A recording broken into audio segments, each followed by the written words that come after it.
આવું તમારો રોલ વાળવાનો તરીકો એક જ છે અને કાપવાનો તરીકો જુદું પણ છે વિદ્યાર્થીઓ.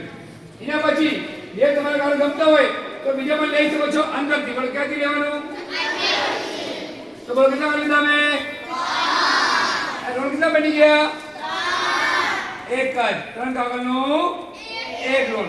રોલ કમ્પ્લીટ થયા પછી તમારે શું કરવાનું કે અડધુંથી વધારે આમ વચ્ચેથી કાપવાનું. કેટલો ભાગ કાપવાનું? અડધુંથી વધારે. કેટલો ભાગ? અને બીજો ભાગ અડધુંથી વધારે તમારા બાજુ. કેટલા ભાગ આપી આપણે? અને વચ્ચે કાપેલા હિસ્સા છે એને તમારે આમ વાળી દેવાનું. શું કરવાનું? અને વાળ્યા પછી હિસ્સા બની ગયા 3. કેટલા હિસ્સા બની ગયા? 1 2 અને 3. અને વચ્ચેનો ભાગ દેખાય એને આખો ભાગ તમારા સીઝરથી કાપી દેવાનો. અને વચ્ચેનો ભાગ છે એને વચ્ચેથી આમ પ્રેસ કરી દેવાનું. તો ઇંગ્લિશમાં કયું અક્ષર બની ગયું? ટી. મારે ટીચરનું નામ, આપણું નામ, માતા પિતાનું નામ. નામ તમારે ગમતું હોય તો રાખવાનું અને ન ગમતું હોય કઈ તોડવાનું કઈ ફેંકવાનું. એક જ કાગળને પકડીને કોનું બર્થડે કઈ નવા સાલ આવતા હોય તો એક જ કાગળને પકડીને આમ ખેંચવાનું. તમારે ધીમે ધીમે ઉપરથી તમારા માટે કિસમિસ ઉડી જાય છે. મને બધાને ગમ્યું છે? આમ મારી દો. શું કરવાનું તમારે? આ નાના ભાગ વચ્ચેનો ભાગ છે એના સીધે કાપી દેવાનો. એક ભાગ તમારે છોડી દેવાનો, બીજો ભાગ તમારે કાપી દેવાનો. અને કાપ્યા પછી જે ઘરે કઈ મહેમાન આવતા હોય જે પણ તમારે ડેકોરેશન કરવું હોય એ પણ ડેકોરેશન કરી શકો છો તમે. આ જો આ એક કલા છે વિદ્યાર્થીઓ. કલા જોડે મારા પાસે કશું નથી પણ આવું તમારે એક્ઝામમાં, પરીક્ષામાં અને તમારે બાળ મેળામાં અને નવરાત્રિના ગણપતિ પૂજા, બાળ મેળો એ મેળામાં તમે લોકો પોતે શીખી બનાવી શકો છો. કાગળ આમ ખોલી દેવાનું અને ખોલ્યા પછી એક જ કાગળને પકડીને આમ ધીમે ધીમે કાઢશો તમારા માટે એક સરસ મજાનું એક વડ માળા પણ બની થઈ જશે.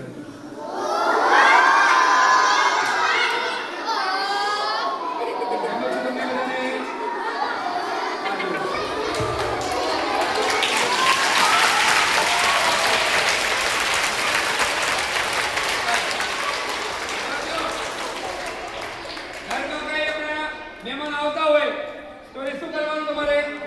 આમ વડવા તમારે પહેરી શકો છો.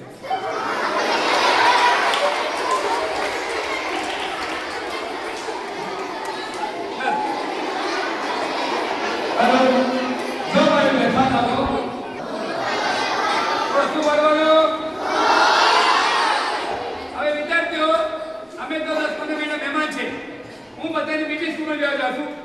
પાછળ જે ન ખબર પડતી હોય, જે ન આવડતું હોય તો આની શીખવા માટે અને આનું યાદ રાખવા માટે આ ત્યાં અમદાવાદથી મંગાવતી 1 મહિના પછી 2 મહિના પછી તમને ચોપડી મળશે જેના અંદર મારા હાથના, મારા ખાતાના, મારા રોલના ફોટા પિક્ચર બધા આપેલા છે. અને યાદ રાખવા માટે અને શીખવા માટે તમને મળે ચોપડી. શું મળે? ચોપડી. ઓનલાઈનથી મંગાવતી ચોપડી તમને એક મળશે. અહીંયાથી લેવાથી તમે ચોપડી જોડે તમે 3 વસ્તુ ફ્રીમાં મળશે. તો કેટલી વસ્તુ મળશે? જો મારે વિદ્યાર્થી પહેરવી જાય અડધાથી વધારે તમારે વચ્ચેથી કાપવાનું. કેટલો ભાગ કાપવાનું? આમ નથી કે સ્કૂલમાં તમે અડધું જોયું અને ઘર ગયા પછી ગુસ્સો મારીને આખું કાપી દીધું. આમ ન કરાય. અડધુંથી વધારે એક નાનો ભાગ દેખાય અને એક મોટું ભાગ દેખાય. મોટું ભાગ કેવો દેખાય તમને? આ બાજુ. નાનો ભાગ નાના ભાગને પકડી લેવાનું અને મોટા ભાગને નીચે મને વાળી દેવાનું અને આખો ભાગ ઠેર સુધી કાપી દેવાનું. અને કાપ્યા પછી 2 કલરના કાગળ છે. તો કેટલા કલરના કાગળ છે? કાગળ આમ ખાંકી દેવાનું અને ખાંક્યા પછી વચ્ચે કાગળ આવતો ને કાઢી નાખવાનું. અને કાઢી દીધા પછી તમારે શું કરવાનું વિદ્યાર્થીઓ કે ગમે ત્યારે કાગળ હોય પેલા જે કલરનો કાગળ છે એને તમારે આમ પેલો કલરનો ગુલાબી કલરનો તમારે આમથી કાપી દેવાનું. અને બીજા પેલા કાગળને આમથી તમારે આમથી પત્તા જેવી રીતે આમથી કાપી દેવાનું. અને કાપ્યા પછી ઘરમાં કોઈ બોલ પેન અને પેન્સિલથી આમ વચ્ચેના ભાગને આમ વાળી દેવાનું. અને બંને થોડું ભાગ દબાઈ દેવાનું. અડધું ભાગ આગળ પાછળ કાપવાનું. રોલર તમારે નીચે ધીમો પકડવાનો. શું કરવાનું? ઢીલો પકડવાનો. રોલર ઢીલો પકડીને એક જગ્યાએ પકડીને આમથી ખેંચતો ઉપરથી તમારા માટે એક સરસ મજાનું એક પ્રોગ્રામ બનશે.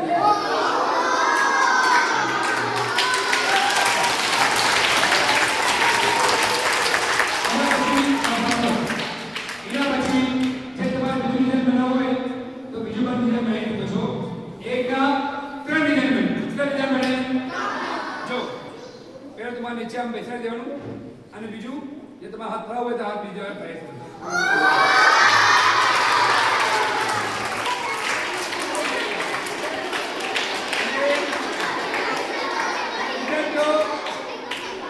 હાથ કરવાથી એક બે વાર પકડી જતો હોય તો ઉપર એક ભાગ છે એને તમારે આમ કાપી દેવાનું.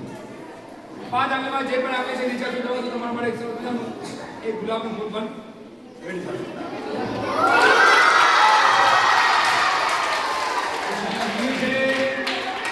અને વિદ્યાર્થીઓ કઈ દિવસ આપણે સ્કૂલમાં મોડા પહોંચી જાય